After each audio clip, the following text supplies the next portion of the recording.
You ask Tiger to solve. This deals with linear equations with one unknown. The final result is p equals -45. Let's solve it step by step. Isolate the p. Multiply both sides by 3. Group like terms.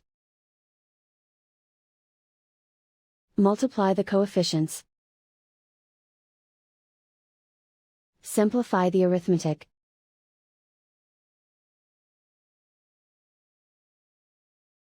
Convert the p into a positive number. Multiply both sides by -1.